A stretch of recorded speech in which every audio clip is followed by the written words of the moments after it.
Hi guys, Happy Gina Graham here. Welcome to my little creative nest. This is where I like to draw and doodle. Today I wanted to invite you here to share my story with you.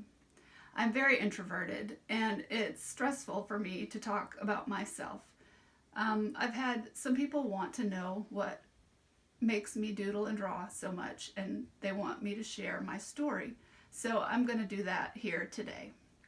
So I am an artist and an illustrator. I have been doing this for many years. I knew I was an artist when I was very small, maybe 2 or 3 years old. I have a spread here of some important things in my life, and this book is actually one of them. When my mom read me this book when I was small, I thought, oh, someone does that for a living. They draw. And I've kept this. It's very treasured to me. So I knew I wanted to be an illustrator when I was very young, and I've been coloring and drawing and doodling ever since then. My mom used to doodle with me at church to keep me quiet and concentrating when I was small. And I've been thinking about that and her lately because this is kind of my passion now, and I'm almost 50. So it's very cool. So I've struggled with anxiety and depression most of my life. And I've used art to kind of pull me through and up through those really dark times. When my children were small, I didn't have much time to myself, but I would sit at my dining room table and have my morning worship and draw and doodle in the mornings. They would watch me toddle on by, and there's mom at the table doodling and drawing and having time with the Lord. And that's all the time I had to draw when my kids were quite small. I also got to homeschool them. It was a really good choice for our family. And as I was teaching them and doing church with them and homeschooling them, I started creating more art to entertain them, to teach them, and to supplement things I was doing in teaching. So fast forward, I got to teach when my kids were maybe first, second, fifth grade at a traditional school. They asked me to be their art teacher, and I was really excited about that. Halfway through my second year, I had an eye injury. Something was thrown into my eye on accident, and I was blinded in my dominant eye. It got me thinking about art and how I really love to draw, and I always felt that my calling was to be a traditional illustrator, like I said before. And I was teaching kids and doing art, but I wasn't doing it for a living, a traditional living. So that day I decided nothing in life is guaranteed, and it's a dream of mine. I really want to do it. So from that day forward, I decided to try my hand as a traditional illustrator. This is important to me, this little fish. I drew that during that time of not knowing if my eyesight would return well in that dominant eye. And it's funny, that was how long ago, Alan? 15 years ago, maybe? And I just saw some noticeable improvement in that blind spot in the last several months. So even now, the Lord is healing my eye. So fast forward there, I got to get into this book called When God Makes Lemonade. It's a story about my eye injury.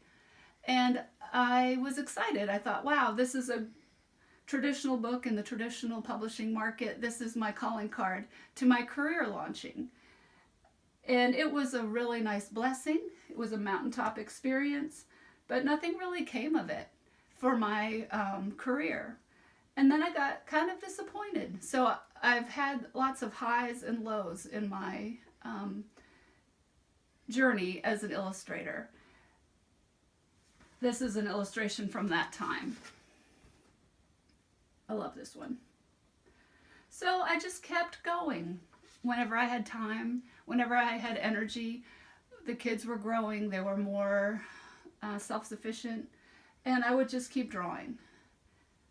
Well, I got a strange energy level loss. Maybe 5 years ago. I've always had thyroid problems, and my anxiety was ramping up, and I couldn't control it. I've always struggled, so I wasn't totally surprised with being very anxious, but it was just getting weird and harder to control. So I had some testing done, and they found out I had thyroid cancer. So 5 years ago, I had my thyroid removed, and I thought, oh, yay, I can finally start feeling better. I've struggled so long with thyroid problems and energy. I'm excited now to feel good. Well, they took my thyroid out, and I ended up having complications. My vocal cord was damaged and paralyzed, and I couldn't cough well or hiccup or sneeze well. Everything was tight on this side, and I started to have a very panicky feeling. Can you imagine not being able to swallow well and that side of your neck feeling so very vulnerable? This is an illustration I did during that time. This is special to me too. And as I was processing through the panic of my throat, I ended up doodling a little more in my worship time. I would draw out my Bible verses. I would doodle around them. I took a lot of time focusing on being quiet and still. My relationship with God got very deep because I was in panic mode pretty much all the time. I was trying to get through the next minute, the next hour, the next day. And as my throat started to heal, my relationship with God got deeper and more meaningful. And that was actually a very precious time, even though it was very scary for me. So through that time, I developed a lot of illustrations as well. And I think this is so precious. This book is what came out of that. All the little doodles and stuff in here are from that time of healing. It's called Here's Some Happy. It's a coloring journal to lift the soul, published by Faith Words. There's big pictures to color, little motifs with lined art here.